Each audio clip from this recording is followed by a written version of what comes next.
और बात हो रही थी अदल इंसाफ के हवाले से। मोहसिन भाई, जो आज का इस वक्त माशरा चल रहा है, जो सूरत हाल है, हर कोई नफ्सा नफ्सी का शिकार है, परेशान भी हम रह रहे होते हैं। आप क्या समझते हैं इस वक्त कितनी ज़रूरत है माशरे में अदल इंसाफ की? बिस्मिल्लाहिर्रहमानिर्रहीम। शरीफ भाई, बहुत प्यारा सवाल आपने किया कि देखिए, जिस माशरे के अंदर अदल इंसाफ नहीं होगा ना, तो वहाँ पूरा माशरा बेरा रवी का शिकार हो जाएगा। यानी कि उन्हें कोई रास्ता नज़र नहीं आएगा कि हम किसके पास जाएं और हमें इंसाफ मिले, हमारे हुकूक अदा हों। और आज का जो माशरा है वो इसी तरफ है कि जैसे हम पहले सुनते थे, जिसकी लाठी उसकी भैंस। बिल्कुल, लेकिन वो दौर दोबारा आ रहा है। हालांकि हमारे पास जैसे समझ लें कि रास्ते हैं कि जहाँ से हम इंसाफ ले सकते हैं, लेकिन जो रास्ता है वो इतना कांटेदार है कि हम किस तरह लें। तो सबसे पहले तो हमें उन लोगों को बताना चाहिए कि देखो, आप अगर इंसाफ करते हो तो अल्लाह ताला ने आपका मुकाम क्या रखा, मर्तबा क्या रखा, ताकि उनके अंदर खौफ आए। जैसे कि हुजूर अकरम सल्लल्लाहु अलैहि वसल्लम ने फरमाया कि जो शख्स इंसाफ करता है, आदिल होता है, तो रोज़े महशर ऐसा आलम होगा, नफ्सा नफ्सी की आप जैसे आज बात कर रहे हैं, वो नफ्सा नफ्सी तो अलग ही नफ्सा नफ्सी की जो रोज़े महशर होगी। सूरज सवा नेज़े पर होगा, इंसान के दिमाग ऐसे उबल होंगे जैसे हंडियों में पानी उबलता है। यकीन माने, जब ये सूरत हाल होगी ना, तो उस वक्त एक ऐसी जमात होगी, 7 लोगों को अल्लाह अपना अर्श का साया देगा। 7 लोगों को, उनमें से एक वो होगा जो इंसाफ करने वाला होगा। मालूम ही चला, जब आप इंसाफ करेंगे तो लोग रोज़े महशर में अगर परेशान भी होंगे तो वो अल्लाह ताला के साए में होगा। फिर दूसरी बात जी, अच्छा, मैंने एक बात पहले भी कही थी कि इंसाफ से लोग ये मतलब निकाल लेते हैं कि जी शायद अदालतों का इंसाफ। इसको ज़रा हमारे यहाँ बताएं कि लोग आपस में जो इंसाफ करना होता है, जैसे अगर एक टीचर है, अगर वो अपने असातिज़ा के अपने तुलबात के साथ मुखलिस नहीं होगा तो ये भी एक तरीके से नाइंसाफ़ी कर रहा है। इसको ज़रा बयान कीजिए। इसको इस तरह डिफ़ाइन किया जाएगा, हमें ये नहीं देखना कि कोई हमारी बहुत ज़्यादा खातिर मदारत कर रहा है या आओ भगत कर रहा है। कोई शागिर्द ऐसा है, लेकिन दूसरा शागिर्द वो पढ़ता सही है, लिखता सही है, तो हम जब चेकिंग करते हैं, ऐसा होता है कि ऐसे भी शागिर्द होते हैं कि जो आपके खुशामदी हों या आपके फर्मा बरदार हों, तो आप बोलते हैं यार मेरा अच्छा, इसके नंबर बढ़ा दिए जाए। लेकिन जो बंदा मेहनत कर रहा है, जो अपना वक्त वहाँ लगा रहा है, ना कि आपके खुशामदी बन रहा है, आप बोलते हैं यार ये मेरे कौन सा काम आ रहा है। और एक और बात भी आती है कि ये मेरा इससे कोई मतलब निकल रहा है, या मैं ये जो इसके साथ इसकी हेल्प कर रहा हूँ या इसका नंबर बढ़ा रहा हूँ, तो क्या मेरी कोई खिदमत कर रहा है। हालांकि ये तमाम चीज़ें अल्लाह ने आपको उस्ताद के मुकाम पर रखा, मुनसिफ के मुकाम पर रखा। उस्ताद भी एक मुनसिफ ही होता है, बिल्कुल। तो हर जगह अदल इंसाफ होगा। इसी तरह ख़ानदान के अंदर जो झगड़े होते हैं, हालांकि ऐसा होता है जब बहू और बेटी की बात आती है, तो हमारे यहाँ यानी नन या भाभी की बात आती है, तो जो सास होती है ना, वो अमूमी तौर पर किसका साथ देती है? अपनी बेटी का साथ देती है। हालांकि इस्लाम ने क्या फरमाया कि आपने दोनों के हक़ अदा करने। मैंने पहले भी आपको एक वाक़या बयान किया था, और मैं ये जब बताना चाहता हूँ कि एक शौहर ने दावत दी अपनी बीवी को कि ये कहा कि भाई आज मेरे घर वाले आ रहे हैं, तो तुम ज़रा खाना बना के रखना। तो उसने कहा अच्छा ठीक है, मैं देख लेती हूँ। बोले इसके घर वाले आ रहे हैं, वो आराम से, भाई इसने कोई ख़ास तैयारी वारी नहीं की। जब बैल बजी तो घर वाले लड़की वाले के थे, ना कि लड़के वाले के थे। वो परेशान हो गए, ये क्या, मेरे घर वाले आ गए। अब फ़ौरन उसने जल्दी सब कुछ बनाया। जब उसका शौहर शाम में आया तो बड़ा गुस्सा हुई कि आपने तो कहा था आपके घर वाले आ रहे, मेरे घर वाले आ गए, और आपने कुछ ख्याल नहीं करा, सामान लाना था। तो उसने एक जुमला कहा, क्या तुम्हारे घर वाले मेरे घर वाले नहीं? बात ये है कि हमने अदल इंसाफ ऐसा करना है कि चाहे बहू हो, चाहे बेटी हो, चाहे दामाद हो, चाहे बेटा हो, हर एक के साथ अदल इंसाफ हो। मिसाल के तौर पर उमर फारूक रज़ियल्लाहु के बारे में हम क्यों कहते हैं कि अदल इंसाफ के पैकर हैं वो? किस तरीके से? आप रो रहे हैं, एक साहबी आपके पास गए, आप रो रहे थे, तो आपने उमर फारूक रज़ियल्लाहु ने कौन 22 लाख मुरब्बा मील पर हुकूमत की है उमर फारूक ने। और मुकाम ये था कि रोते हुए आपने कहा कि मैं यूँ रो रहा हूँ कि जब मैं रास्ते से गुजर रहा था तो मैंने पुल पर जो है बकरियों को चलते हुए देखा, तो एक बकरी की टांग टूट गई। तो जब मैंने देखा तो मुझे रोना आया कि मेरा रब अगर मुझसे ये पूछ ले कि तुमने पुल इतना खस्ता बनाया था, इस वजह से मेरे मखलूक के साथ ये हुआ, तो मैं क्या जवाब दूंगा। अच्छा मोहसिन भाई, जो इस वक्त की सूरत हाल है हमारे मुल्क में, गुर्बत भी हमें नज़र आती है, बेरोज़गारी भी नज़र आती है, भूखे तो पता नहीं ना जाने कितने लोग रोज़ाना सोते हैं। तो क्या इसका गुनाह हाकिम वक्त को मिल रहा होगा जो लोग भूखे सो रहे हैं? बिल्कुल बिल्कुल। आप ये नहीं देखा हज़रत उमर फारूक ने क्या फरमाया कि अगर आप देखें कि अगर मेरे दौर में नहर के किनारे कुत्ता भी भूखा सो जाए तो अल्लाह मुझसे इसका हिसाब लेगा।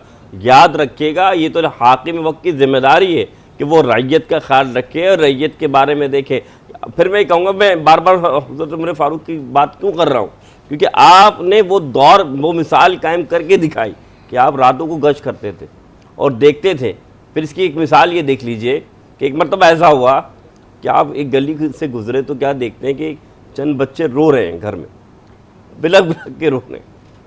थोड़ी देर खड़े हो गए, खड़े होकर देखा कि शायद अम्मा खाना दे, हांडियाँ चलाने की बार बार आवाज़ आ रही, लेकिन यकीन माने जब देखा तो दोबारा खटकाया तो मैंने खाना क्यों नहीं देती, ये रो रहे हैं। तो फरमाया हज़रत बात ये है, नकाब डाला हुआ चेहरे पे नज़र नहीं आ रहा। उस माँ ने कहा ये 3 दिन से भूखे हैं, इनका बाप का इंतकाल हो गया, कोई खाना देने को नहीं है। अब मैं हर रात जब भूख ज़्यादा लगती तो मैं हंडियों में पत्ता डाल देती और पत्ता डालकर इनको बताती कि अब खाना बन रहा है, अब खाना बन रहा है। फिर ये भूख से सो तो यकीन माने फिर सो जाते। आप आखिरी दिन कितनी शिद्दत है, ये सो नहीं रहे। आप खुद गए बैतुल माल से गंदुम लाद के लाए, अपने हाथों से रोटी बनाकर उनको खिलाया।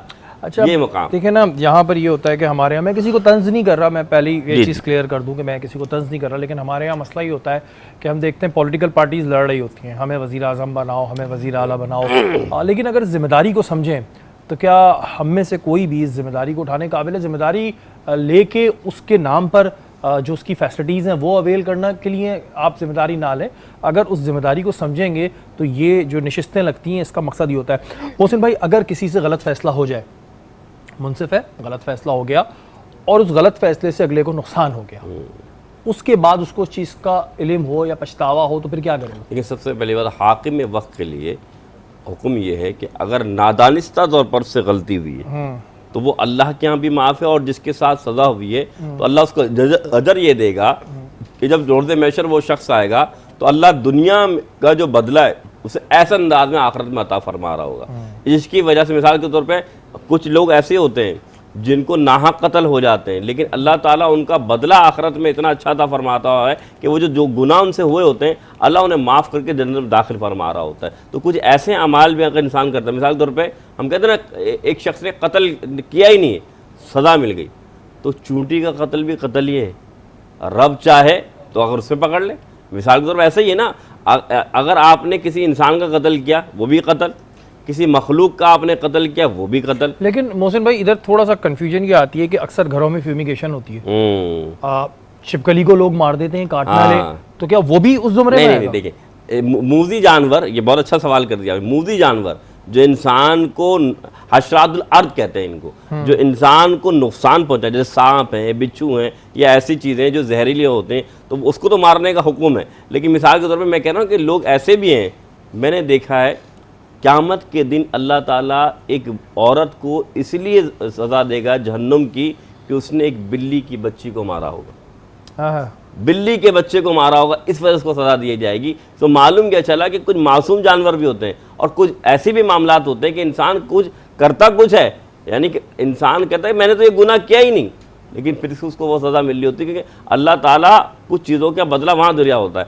इसी तरीके से अगर किसी शख्स ने कोई गुनाह किया नहीं है, उसको सज़ा मिल गई, तो अल्लाह दुनिया में आखिरत में उसकी जज़ा उसको और अच्छा दे देगा ताकि वो उसकी जो सज़ा वो कम हो जाए। और अगर किसी ने जान के गलत फैसला किया है तो हाकिम वक्त पर ये जिम्मेदारी है, इसका वबाल भी उस पर है और अल्लाह ताला उसको दुनिया के बाद जब आखिरत में उसको बड़ी सज़ा देगा।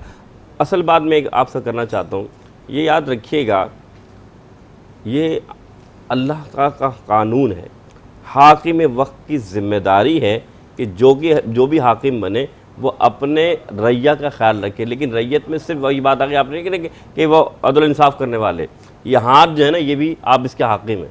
अच्छा, ये कान आप इसके हाकिम हैं। अल्लाह ये यार रोज़े महशर क्या होगा, तुम्हारी मुंह बंद होगा, ये सब चीज़ें खुद बोलेंगी। ये हाथ बोलेगा या अल्लाह इसने क्या किया, इसको मैंने ये हाथ दिए थे नेकी के में इस्तेमाल, ये रिश्वत लेता था, या अल्लाह इस हाथ का इसने ये इस्तेमाल किया, ये आँखें मैंने दी थी इसे नेक चीज़ें देखने के लिए, ये गुनाहों के काम में मुलविस था। तो इंसान कोई चीज़ का हाकिम हो या ना हो, अपनी ज़ात का तो हाकिम है। बिल्कुल। तो जब अपनी ज़ात का हाकिम है तो क्या अपनी ज़ात के हुकूमत को, अपनी चीज़ों को सही इस्तेमाल नहीं करना चाहिए? तो अदल व इंसाफ सबसे पहले अपने साथ खुद करे कि ये हाथ कहाँ जा रहे, ये पैर कहाँ जा रहे, ये ज़ुबान कहाँ जा रही है। जब इसमें अदल करना सीख जाएगा तो तमाम चीज़ें में अदल करना सीख जाएगा। अब वही बात होती है ना, हम कहते हैं माशरे में अदल इंसाफ नहीं है। अब जो मोहसिन भाई ने बात बताई है, ये भी दायरे में इतने सालों से नशियात कर रहा हूँ, लेकिन रिकॉल करने वाली बात होती है।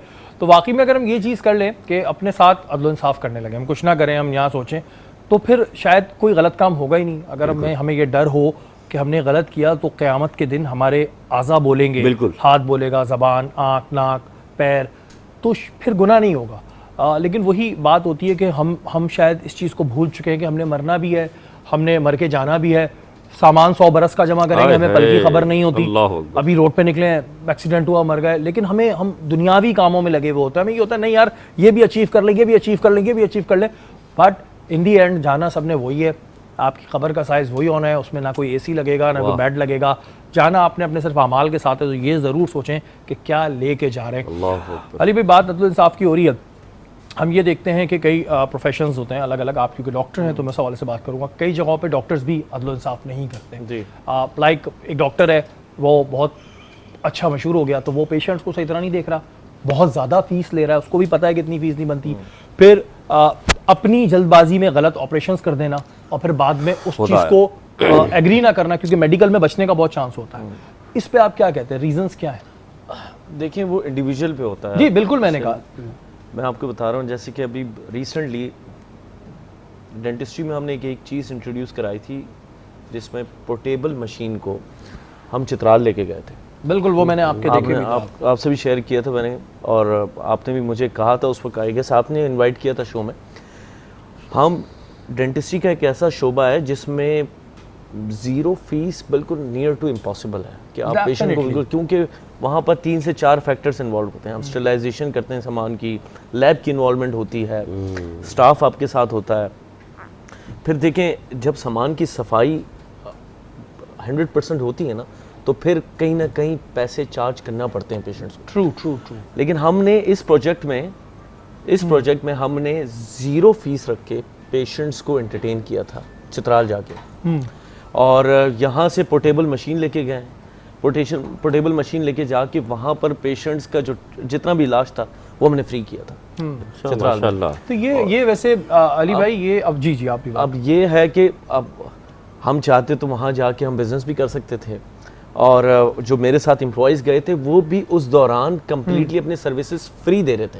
ये बड़ी बात है, बड़ी बात। अगर वो चाहते तो वो अपने ये कह सकते थे कि डॉक्टर अली आप प्रोजेक्ट कर रहे हैं, आप चाहें तो आप ये है कि हम हमारी जो तनख्वाहें वो हमें दे दें, लेकिन उन्होंने भी अपनी सर्विसेज फ्री दी। तो ये इंडिविजुअल के ऊपर होता है।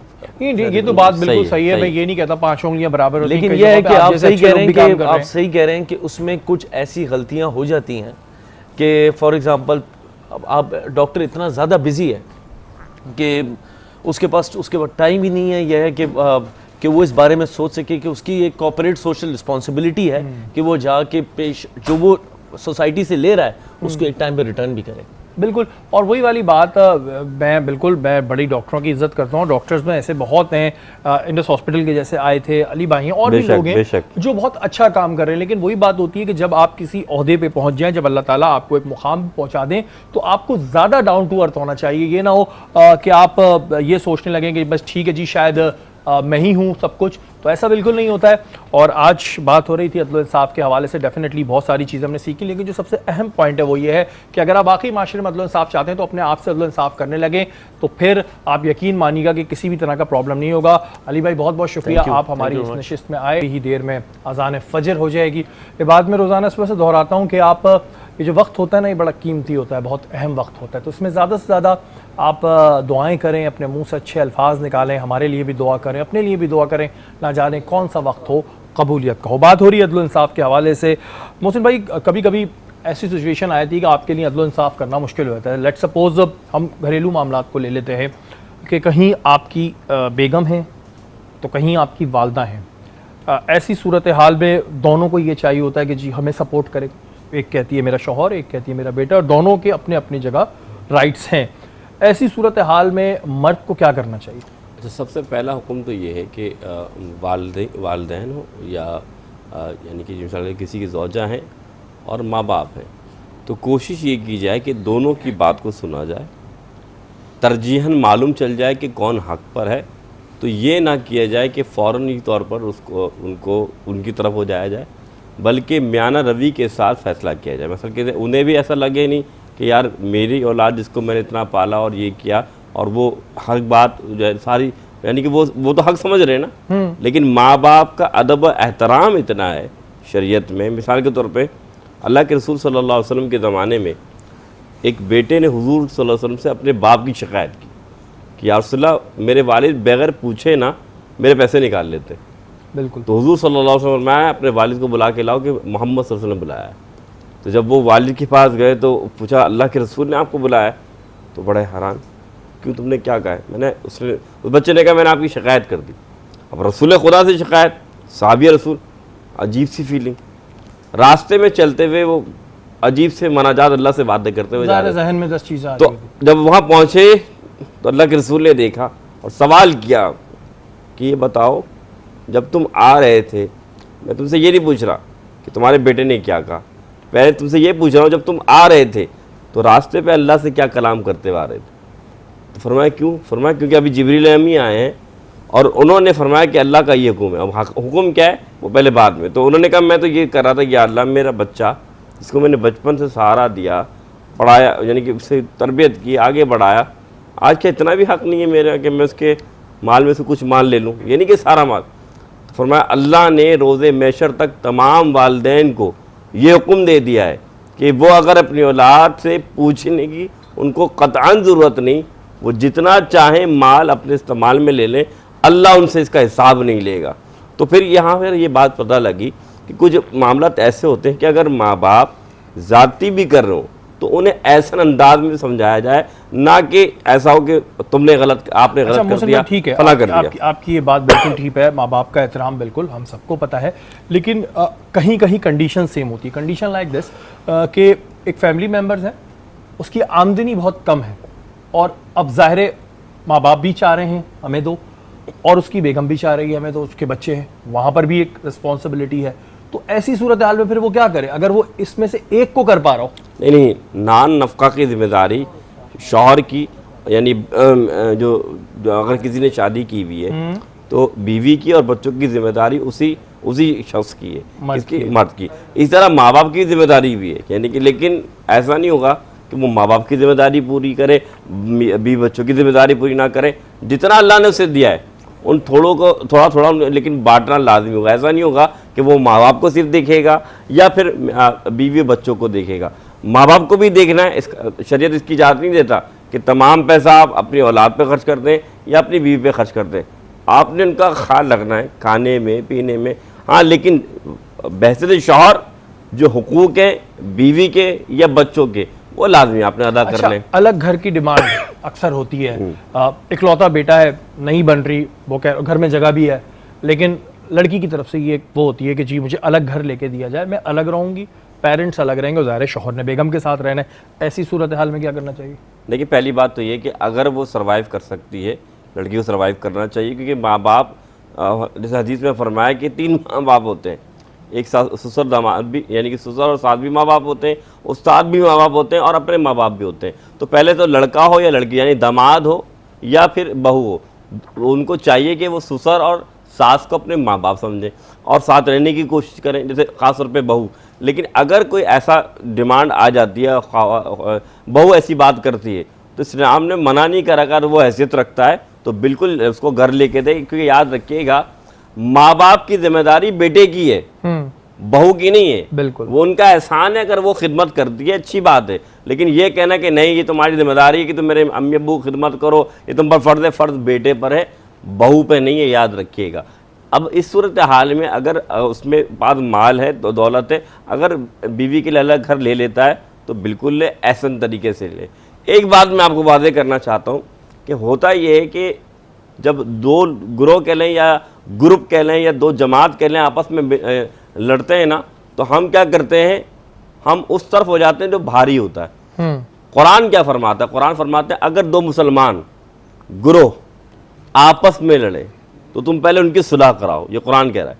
और अगर तुम देखो कि एक ग्रुप यानी एक गिरोह ज़्यादती कर रहा है तो तुम उसके खिलाफ दूसरे जो कमज़ोर गिरोह है उसके साथ मिलो और उसके खिलाफ लड़ो।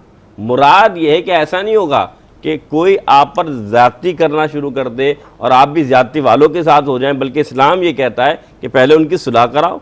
लेकिन अगर वो फिर भी ज़्यादती करना शुरू कर दें तो वो आपका हक है, आप कमज़ोर के साथ मिलके उनका मुकाबला करें, उन्हें समझाएं आप गलत पर हो, जब तक कि वो लौट ना आए। और अगर कमज़ोर गलत हो तो फिर किसके साथ मिले? नहीं तो फिर तो जाहिर सी बात है, कमज़ोर अगर गलत है उसकी सलाह की जाए कि देखो तुम जो बात कर रहे हो ये हक नहीं है, और जो हाकिम है या जिसके पास पावर है वो भले पावर है, ताकत है, लेकिन वो बात सही कर रहा है तो हक तो उसी का अदा करना होगा।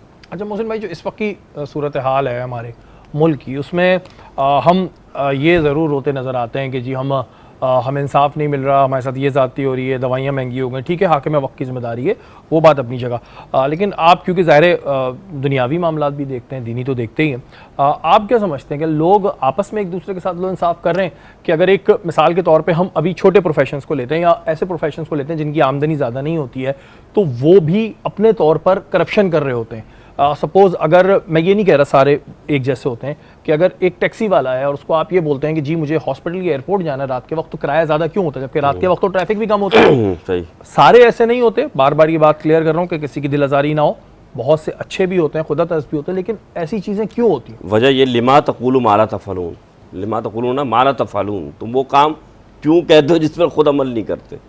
असल बात ये है कि इंसान या बेहतर मुसलमान जो शख्स भी बात करने वाला है तो पहले ख़ुद उसे अमल करना सीखना होगा। मिसाल के तौर पे मैं कहूँ ठेले वाला करप्शन नहीं करता, तो ऐसा नहीं है, उसे ठेले वाले को खुद अपने आप का जो माल बेच रहा है उसमें दयानत दिखानी होगी, तब जाके कहते हैं हाकिम अगर सही है और रैयत बेईमानी कर रही है तो इसमें हाकिम का कसूर नहीं है, क्योंकि इंसान अपने फ़िल का खुद जिम्मेदार है। इसी तरीके से चाहे टैक्सी वाला हो, चाहे उस्ताद हो, चाहे कोई डॉक्टर हो, चाहे कोई नर्स हो, हर एक की अपनी जिम्मेदारी, ये किरदार साजी है। तो ज़रूरत है कि इंसान को, मिसाल फिर इस तरह देता हूँ आपको, अगर मालूम होगा कि मिस्र में एक नहर बहती है जिसके दरिया नील कहते हैं।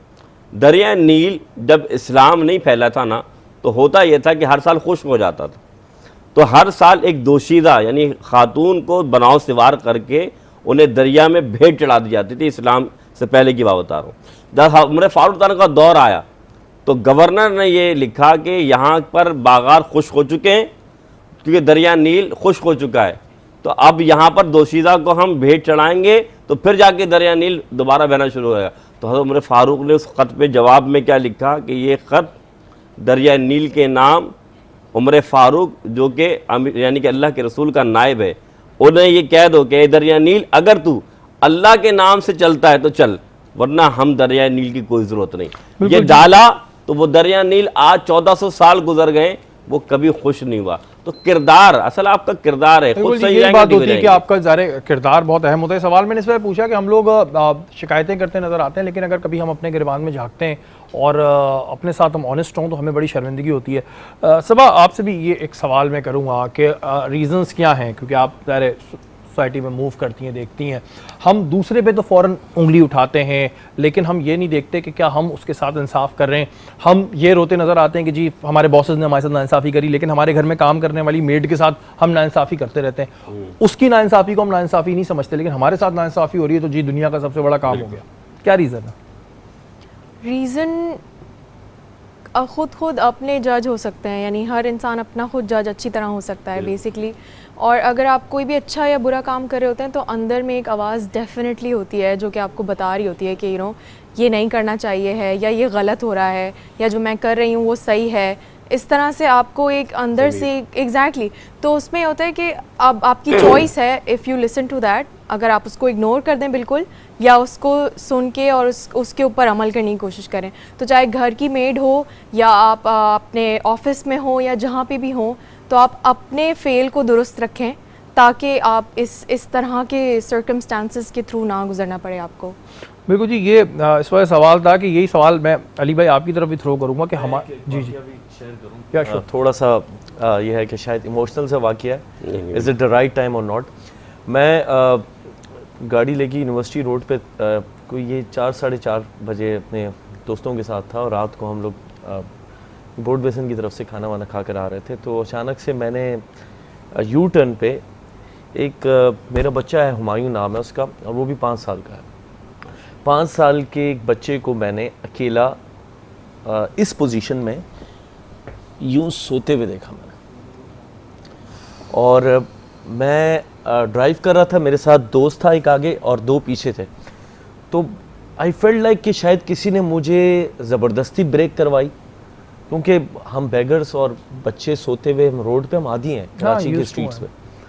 लेकिन वो बच्चा एक इस तरीके से वहाँ पर सो रहा था कि मैं मजबूर हो गया। मुझे ऐसा लगा कि शायद, क्योंकि वो अक्सर ऐसे बच्चे फैमिलीज के साथ होते हैं या झुंड में होते हैं, बिल्कुल, वो अकेला इस पोजीशन में, जिस पोजीशन में वो सो रहा था, और इतनी डीप स्लीप थी शहरी भाई कि मैंने वहाँ गाड़ी रोकी और मैं थोड़ा सा, यानी कि जितना आप बैठे हुए और मैं, इतने फासले पे जाके मैं रोना शुरू कर दिया।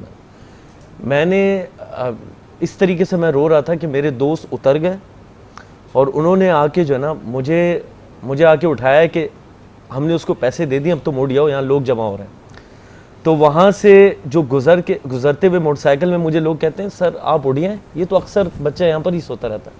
यानी हम इतने डिसेंसिटाइज हो गए हैं, हम इतने इस चीज़ के आदी हो गए हैं कि गरीबों का सोना, एक डिस्क्रिमिनेशन, बच्चों का भूखा रहना, पेरेंट्स के बगैर इस तरीके से पड़ा रहना, हम इसके आदी हो गए हैं। हमें अब इस चीज़ों से फ़र्क नहीं पड़ता। अच्छा अली भाई, आपको नहीं लगता कि इसमें उन लोगों का भी एक बड़ा हाथ है जिन्होंने इसको एक बिज़नेस बनाया? हम इस पर बात कर चुके हैं, बैगर माफिया। जी। अब उन्होंने हर वो ट्रिक आजमा ली जिससे हम बेवकूफ़ बन चुके हैं, देन हमने उसको एक्सपोज कर दिया।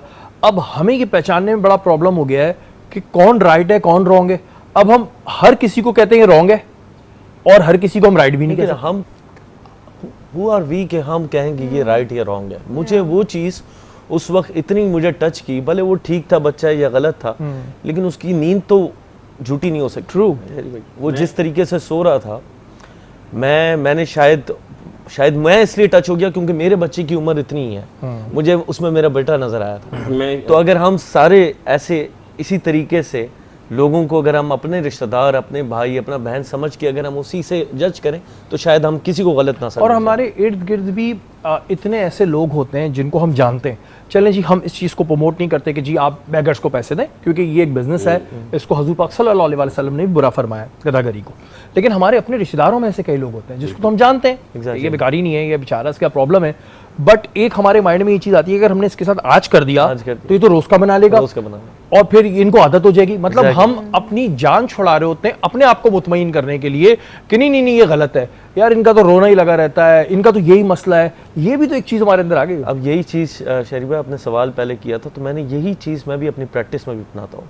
काफ़ी ऐसे प्रोसीजर्स होते हैं, मैं जाते जाते उनके हाथ जोड़ लेता हूँ कि खुदारा मैं आपका प्रोसीजर इन पैसों में कर रहा हूँ, लेकिन असल इसकी कीमत ये है नहीं। हाँ, तो आपने ये चीज़ हमारे और आपके बीच में है, कॉस्ट इसकी ये नहीं है, लेकिन क्योंकि मैं आपकी मजबूरी पहचानता हूँ, मैं जानता हूँ आपके लिए ये चीज़ कितनी इंपॉर्टेंट है, तो ये चीज़ें हम अपनी प्रैक्टिस में भी लेकर आएँ। बिल्कुल। अगर हम और यही मैं इसीलिए कह रहा था कि ये जैसे सर ने कहा कि अगर हम इंडिविजुअली ऐसे लोग प्रैक्टिस करना शुरू कर दें तो शायद हमारे हुक्मरान भी ऐसे ही आ जाए। जी मोहसिन भाई, क्या मैं आखिर में सिर्फ इतना बात कहूँगा कि ये जो बात कही ना, कि आपने जो बात कही कि ठीक है आप बेगर्स को ना दें, लेकिन आज का माशरा जो हो गया है वो ऐसा हो गया कि अपने रिश्तेदारों का बड़ा बुरा हाल है। मिसाल के देता हूँ कि मेरे सामने एक वाक़या गुजरा कि एक मज़दूर बेचारा, उसके 3 बच्चे थे और दिन रात वो मेहनत करता बेचारा, और एक दिन उसका इंतकाल हो गया। तो जब इंतकाल हुआ तो ये हकीकत बता रहा हूँ आपको कि 3 दिन तो रिश्तेदारों ने भी खाना दिया और 1 हफ्ते पड़ोसियों ने भी खाना दिया, लेकिन जाहिर सी बात है कौन कितना संभालेगा। रिश्तेदार भी भाग गए, पड़ोसियों ने भी आज साल वो कर दिया, तो अब वो बेचारी बेवा वो फाके से गुजरने लगी ना। जब बच्चे बीमार होने लगे तो मैंने कहा 3 बच्चे थे, एक छोटी बच्ची 2 बड़े बच्चे। तो बड़ा बेटा जब बीमार हुआ तो छोटी बच्ची ना खुशी मनाने लगी, वो खुश हो रही थी। तो माँ ने कहा कि बेटा खुश क्यों हो रही हो? तो फरमाया अम्मी ये बताएं भाई कब मरेगा, भाई कब मरेगा? फरमाया बेटा तुम्हारा भाई है, तुम ये बात क्यों कर रही हो? फरमाया इसलिए अम्मी कर रही हूँ क्योंकि जब अब्बू मरे थे ना तो रिश्तेदारों ने खाना दिया था, अब भाई मरेगा तो फिर शायद हमें खाना अच्छा मिल जाएगा। तो आज हालात ऐसे हैं कि हमारे मरने पे लोग खाना देते हैं लेकिन जो जी रहे हैं, जो हमारे ऐसे लोग हैं जिन्हें हम जानते हैं कि ये सफ़ेद पोश हैं, ये सही लोग हैं, हम उनको नहीं पूछते। अच्छा, तो बात ये चीज़ वाकई में एक बड़ा वो होता है कि हम शायद ना डिज़ास्टर्स का वेट करते हैं कि किसी के साथ कोई वाक़या हो जाए तो आया है इसकी मदद कर लो। क्योंकि मेरा बहुत से लोगों से मिलना होता है, बहुत क्रिमिनल लोगों से भी मुलाकात होती है, और भी डिफरेंट लाइफ के जो चीज़ें होती हैं हम डिस्कस करते हैं, देखते भी हैं। तो मैंने जो अब तक ऑब्जर्व किया वो ये किया है कि लोग ना शायद वेट करते हैं। एक बंदा रो रहा होगा, मैं बीमार हूँ, मेरे पास इलाज के पैसे नहीं है, बिल्कुल, वो हम कहते हैं यार झूठ बोल रहा है, ड्रामा कर रहा है, सडन हम सोचते हैं उसकी डेथ हो गई, तो हमें बड़ा आए हाय यार उसकी मदद करते थे, फिर हम जाएंगे उसके सोएम पे खाना करके आ जाएंगे, बट जो उसकी उस वक्त नीड थी ना वो हमने पूरी नहीं करी। मोहसिन भाई, ये बाद में जो ईमान जागता है हमारा, इस पर क्या है कि एक हमें दिख रहा है कि बंदा प्रॉब्लम में है, परेशान है, वो कह भी रहा है, हमें दिख भी रहा है कि यार है उसको कैंसर है या वॉट जो भी बीमारी है, लेकिन हम उसके मरने के बाद हमारा ईमान क्यों जागता है? फिर क्या हमें ये ख्याल आता है कि जी हमने भी जाना? बात तकवा हा होना, जैसे अभी बहन ने बात की ना, ये जो दिल है ना, ये बहुत बड़ा मुफ्ती है, ये इतना बड़ा मुफ्ती है, जानता है कि ये काम जो आप करने जा रहे हैं सही है, लेकिन वही बात है कि हम गफलत में इतने डूब जाते हैं कि उस वक्त हमें एहसास नहीं हो रहा होता कि नहीं यार अभी ये तो ये युवस्फिज़ु फी सुदूरिन नास मिनल जिन्नति वन नास, कि जो वसवसा है ना, अरे नहीं ये तो ऐसे ही होगा, फला ऐसे होगा, भाई अफला तुम्हें अकल दिए, शऊर दिया है, तुम तहकीक कर लो। भाई बात है ना कि जब वक्त निकल गया फिर आपने काम किया। इसकी मिसाल ऐसी है, जो इस रमज़ान के अंदर 2 नफिल पढ़ता है तो सुन्नत का सवाब मिलता है ना, तो अगर ये महीना ख़त्म हो गया फिर आप नफिलें पढ़ना शुरू कर दें तो वो तो सवाब नहीं मिलेगा। तो आखिरी बात वही है कि जिस वक्त पे ज़रूरत है ना उस वक्त अमल करें, तभी आपको कामयाबी मिल सकती है। बिल्कुल जी, बात हो रही है अदल इंसाफ के हवाले से, और बस वक्त जो है हमारा नशियात का ख़त्म हो चुका है। बहुत सारी चीज़ें डिस्कस करते हैं हम और इस तरह की नशिस्तों में, और हमें फीलिंग्स भी आती हैं, शायद देखने वालों को भी फीलिंग आती होगी, लेकिन मेरी दुआ ये है कि ये फीलिंग्स चलती रहे। जब किसी को ज़रूरत हो तो उसकी मदद कर दें, बाद में करने के बाद उस तरह वो नहीं रहता और दूसरे के भी दिल में एक जगह नहीं बनती है। अदल इंसाफ की अगर हम बात करें तो वही वाली बात कि आप अपने जिस्म के साथ अदल इंसाफ करने लगें, आप सबके साथ इंसाफ करने लगेंगे। आप ये सोचें कि आपका और अल्लाह का मामला है, आपने मरने के बाद अपना हिसाब देना है, कोई दूसरा नहीं आएगा आपका हिसाब ले खड़ोगे। ये जो हम नफ्सा नफ्सी में करते हैं कि जी यार अगर ये करप्शन कर रहा तो मैं भी कर लेता हूँ, ये कोई किसी के साथ धोखा करके अमीर हो गया तो मैं भी होता हूँ, यार उसने मरना है, वो अपनी आग में जलेगा, आपने अगर आग में जलने का शौक़ है तो फिर आप ये काम करते रहें। अली भाई बहुत बहुत शुक्रिया आपका, आप हमारी नशिस्त में आए, इसको खूबसूरत बनाया, और बहुत सी चीज़ें भी लोगों ने आपसे सीखी, और जो आप काम कर रहे हैं, मैं क्योंकि पर्सनली जानता हूँ कि आप लोगों की मदद भी करते हैं, तो अल्लाह ताला आपको इसी तरह करने की तौफीक अता फरमाए। हमारी नशियात का वक्त ख़त्म हो गया है, कल इंशाअल्लाह दोबारा इसी वक्त मुलाकात होगी। तब तक के लिए अपने मेज़बान सैयद शहरियार आसिम को इजाज़त दीजिए। पाकिस्तान जिंदाबाद।